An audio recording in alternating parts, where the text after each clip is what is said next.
শীতল নিশাৰ আজি বাজে কি গহীন গান। উৰি যাব খোজে মোৰ আকুল উদাস প্ৰাণ, উৰি যাব। জুবিন দা যেতিয়া আমাৰ মাজৰ পৰা নোহোৱা হৈ গৈছিলে, ৰাইজৰ মনত থিতাপি ল'বৰ কাৰণে উপায় নাই, ক'বই যে আমুকটো কৈ দিম তামুকটো কৈ দিম। পিছত চাললৈ যাব, বিচা বাৰলৈ যাব, তই কোন মই কোন বালৰ বাল হৰিদাস পাল, হয়নে? সেইটোৱেইটো আৰু শেষত এতিয়া সেইটোৱে ক'ম মই। ক'লে গ'ল সেই ডাঙৰ ডাঙৰ সেই কথা কোৱা মানুহবিলাক, যিবিলাক মানুহে একেবাৰে মানে মাইকৰ সন্মুখত কেমেৰাৰ সন্মুখত ইমান ইম'চনেলভাৱে কৈছিলে জুবিন ক্ষেত্ৰতো এনেকুৱা কৰিম তেনেকুৱা কৰিম। এই একজাক বৰষুণ দিওঁতে জুবিন ক্ষেত্ৰৰ সেই ওপৰত তিৰপালখন উৰুৱাই লৈ গ'ল, পানীয়ে বানপানী কৰি পেলালে। ক'লে গ'ল পইচা, ক'লে গ'ল পইচা। ঠিক আছে, এতিয়ালৈকে ন্যায় দিব পৰা নাই, সেইটোও মানিছোঁ বাৰু। অলপ সময়ৰ প্ৰয়োজন হয় মানুহৰ, মেচিনটো নহয়, ঠিক আছে। কিন্তু এইটো কিন্তু অসম্ভৱকৰ কাৰ্য নাছিলে। জুবিন ক্ষেত্ৰখন হায়েষ্ট, মোৰ আইডিয়া, মোৰ ইমান এটা আইডিয়া মানে সেই বিঘাৰ ক্ষেত্ৰত আইডিয়াটো নাই, মানে সেইটো ক্ষেত্ৰত মোৰ আইডিয়াটো নাই। হায়েষ্ট 5 বিঘা হায়েষ্ট। অসমত ইমানেই ভিখাৰী হৈ গ'ল নেকি? এই টকাৱালা মানুহবিলাক এতিয়া ক'লে গ'ল। ইমান ডাঙৰ ডাঙৰ যে কথা কৈছিলে জুবিন ক্ষেত্ৰখন আমুক কৰিব লাগে তামুক কৰিব লাগে, ক'লে গ'ল। ন্যায়টো দিব পৰা নায়েই, কিন্তু কমচে কম জুবিন ক্ষেত্ৰখন বনাইছে, ঠিকে আছে। কিন্তু অসমত এনেকুৱা এটা কৰিব লাগিছিলে জুবিনদাৰ কাৰণে যিটো ৱৰ্ল্ডত হোৱা নাই মোৰ মতে। কিয় কৰিব নোৱাৰিলে? কৰিব লাগিছিল তেনেকুৱা, তেতিয়াহে চৰকাৰখন আকৌ হৈ থাকিলেহেঁতেন। ঠিক আছে, এতিয়াও চৰকাৰ যাৰেই নহওক কিয় ন্যায়টো পোৱা নাই। আৰু ইফালে বোলে এইয়া জুবিন ক্ষেত্ৰৰ অৱস্থা নাই। এতিয়া চাওকগৈ, এতিয়া জুবিন ক্ষেত্ৰ গৈ পেলাই চাওকগৈ আপোনালোকে, গেলি গ'ল বোকা।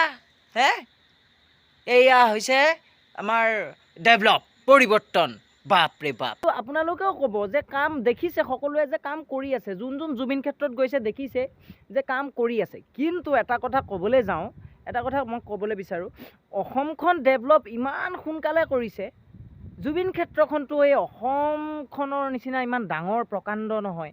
হায়েষ্ট কিমান বিঘা মাটি? 5 বিঘা 5.5 বিঘা এনেকুৱাই চামথিং, তেনেকুৱাই হ'ব কিবা এটা। 5 বিঘা মাটি কণ্ট্ৰল কৰিবলৈ অসমৰ চৰকাৰৰ ইমান এটা দীঘলীয়া সময় লাগিবনে? কামৰ নামত কি কৰি আছে? কামৰ নামত কৰি আছে চৌঠেঙীয়া, ঢিটিঙালি। এয়াই হৈছে ডেভেলপ, এয়াই হৈছে আমাৰ পৰিৱৰ্তন। ইমান টকা নাইকিয়া হৈ গ'ল নেকি? অৰুণোদয়টো দিবলৈ বা 10,000 আঁচনিটো দিবলৈ কিন্তু একেবাৰে ক'বই নালাগে। ইলেকশ্যনৰ একেবাৰে হেৰিয়াৰ কেইদিন আছে এতিয়া? বেছি দিন নাইতোন। সেইটো কাৰণেতো এই নমুনা, বহুত নমুনা আছে ভাই, বহুত নমুনা আছে। বেয়া ক'বলৈ নাযাওঁ বাৰু, সেইটোও ভাল কামেই কৰিছে, কিন্তু এইটোও কৰিব লাগিছিল। কিন্তু জুবিন ক্ষেত্ৰখন কিন্তু এনেকুৱা ৰংচঙীয়া কৰিব লাগিছিল, 1 মাহত কৰিব লাগিছিল, 1 মাহত। হিলাই ৰাখি দিব লাগিছিল, ইতিহাসত মানে লিপিবদ্ধ হৈ থাকিলেহেঁতেন।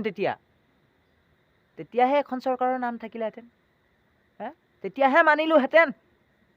এতিয়া মানিব নোৱাৰি। আজি গৈ পেলাই চোৱাগৈ জুবিন ক্ষেত্ৰখন, তোমালোকে গৈ চোৱাগৈ। এতিয়া গুৱাহাটীত বৰষুণ দিছে, গুৱাহাটীত একজাক কিনকিনীয়া বৰষুণ দিলেই একাঠো পানী। কি পৰিৱৰ্তন কি পৰিৱৰ্তন? পৰিৱৰ্তন একো নাই হোৱা। আমি ডেভেলপ হৈছোঁ, আমি নিজে ডেভেলপ হৈছোঁ। আমি পঢ়া শুনা কৰিছোঁ, পঢ়া শুনা কৰি পেলাই আমি নিজে নিজৰ অসমখন নিজে ডেভেলপ কৰিছোঁ, ঠিক আছে? চৰকাৰে পৰিৱৰ্তন কৰা নাই, আমি কৰিছোঁ। বন্ধুসকল, ভিডিঅ'টো চাই পেলাই তুমি কেনে পালা? গম পাইছোঁ বাৰু, কথাবিলাক যদিও মানে মই ভালকৈ ক'ব পৰা নাই, তথাপিতো কৈছোঁ, কাৰণ জুবিনদাৰ কাৰণেতো আৰু জান হাজিৰ, ঠিক আছে? জেলত যোৱাটোতো পিছৰ কথা। মাতিছোঁ যেতিয়া ভালকৈ মাতিম। তোমালোকৰ ছাপোৰ্টটো লাগিব মোক। তোমালোকৰ ছাপোৰ্ট, উইদাউট ছাপোৰ্টত মই একো কৰিব নোৱাৰোঁ। আনকি মোৰ পিছফালে বেকগ্ৰাউণ্ডত ডাঙৰ মানুহ নাই, ঠিক আছে? গতিকে তোমালোকৰ সাহস লৈ মই আগুৱাই যাব লাগিব। তোমালোকে মোক নেৰিবা, ছাপোৰ্ট কৰা, ভিডিঅ'বোৰ শ্বেয়াৰ কৰিবা। মই উচিত ক্ষেত্ৰত, ভাল ক্ষেত্ৰত মই মাতি যাম। এই ৰাতি 2টা 3টা বজাত জুবিনদাৰ কাৰণে ভিডিঅ' বনাইছোঁ। গতিকে অকণমান কষ্টবিলাক বুজি পাবা ইমানে দিয়া লগ পাম অন্য এটা ভিডিঅ'ত তেতিয়ালৈ বাই বাই